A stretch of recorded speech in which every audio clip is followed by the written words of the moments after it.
Hi, my name is Gwen Peterson. I'm a certified independent health coach and global director with Optavia. If this is the first time that you've stumbled on my channel, welcome. Make sure to click the subscribe button so that you receive notifications every time I load a new video. And if this video ends up offering you value, I would love for you to click the like button. And if you don't know, I have a closed group over on Facebook called Gather with Gwen. So come on over and join that group where you'll be the first to know when I launch weight loss challenges or anything like that. So sit back and relax and enjoy what I'm about to talk to you about: how to think about word association.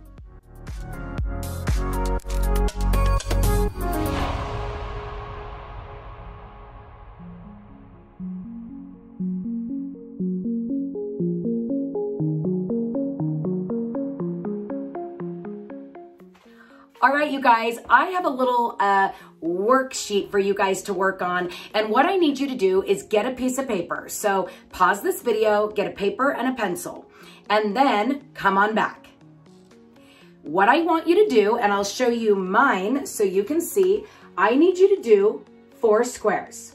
And in the top left square, I want you to write the word weight loss. And by the way, I did this in my life book because I am working in my life book 5 to 10 minutes a day. And this is becoming my working workbook, the life book. So up at the top, I want you to write weight loss. And in the other square, I want you to write indulgence. And then again below, weight loss and indulgence, okay? So here's what I want you to do in the top 2 quadrants, all right? So I want you to write the words that you associate with weight loss. For me, when I filled this out, it was, for me, lack of consistency, that I fail more than I'm successful. I have to focus on balance eating. Have to is the word that I chose at that point in my brain. Weight loss equals deprivation, not enjoying family events, and not liking how I feel about myself. I'm sure that's just a few that you probably could add to yourself on that category. So pause this video and really think about those words that you might associate with weight loss if you've been struggling, okay? And then come start it again when we work on over to the indulgence section. So for me, the words that I put down were delicious, when I indulge in, I don't even know. I've been eating so good, I don't even know what I would go to. And delicious, enjoyment, energy, because I don't know about you, but when I eat sugar, I get a lot of energy and then I crash. So it immediately gives me energy. I would say I also sometimes would associate indulgence with happiness. I would also say that I add indulgence with pleasure, okay? Again, pause this and I want you to fill out your category on weight loss. What are the thoughts that come to your head on weight loss and indulgence? Now, this is where the word association gets really interesting. What you want to actually do is instinctively move toward things that give you pleasure. So basically what your brain is doing in those upper quadrants is trying to avoid pain. Am I resonating with anybody?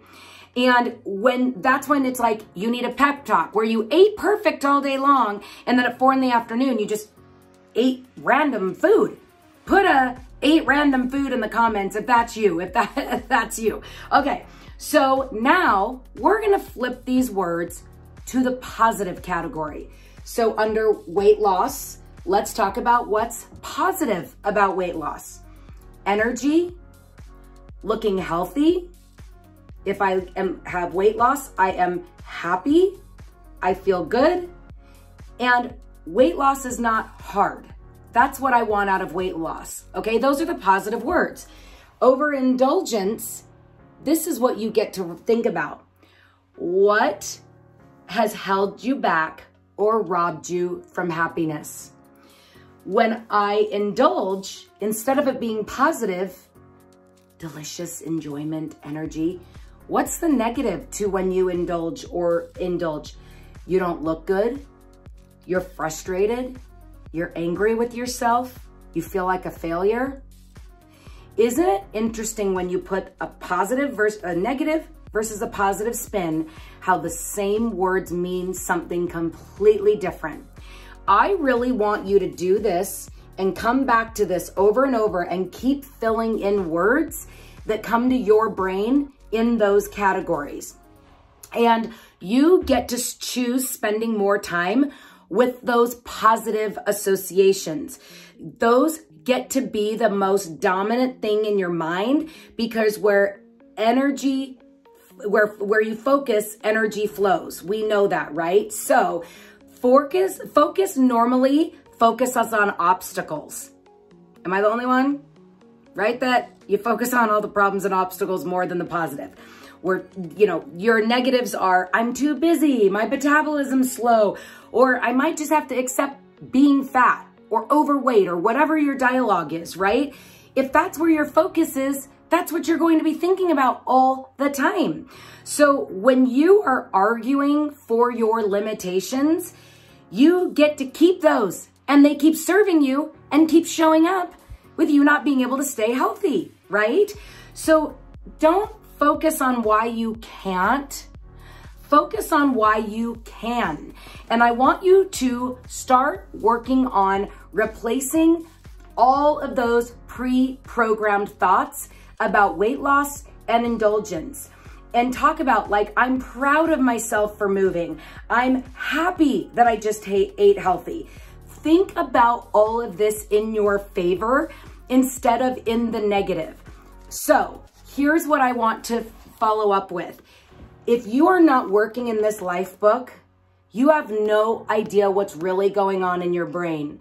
I highly suggest you spend 5 to 10 minutes every night to help you understand what's going on in your brain. This little exercise that I just came up with, I didn't come up with, that I just taught you guys, that came from the podcast that I cannot put down right now. And of course, I'm doing my life book, working in my Habits of Health books over there. But the Elizabeth Benton Primal Podcast series, I started with number 1 and I'm now up to, I think, 30 or something. This was one of the exercises she did in one of her podcasts that really rang true to my brain about how, even as a health coach, when I'm not in a good place, weight loss is negative. It's not positive. And indulgence is all my brain wants, right? But when you think about it in the flip, I get to be healthy. Weight loss is a positive thing. It makes you feel good. It makes you happy. And what does indulgence do? Make you frustrated and angry and not feel good. But we're normally thinking about those words in the wrong way, in the negative instead of the positive. So please comment below if this little exercise offered you value and helped you assess that those 2 words, you're coming from a negative place and they get to shift down to the lower quadrants of coming from a positive place.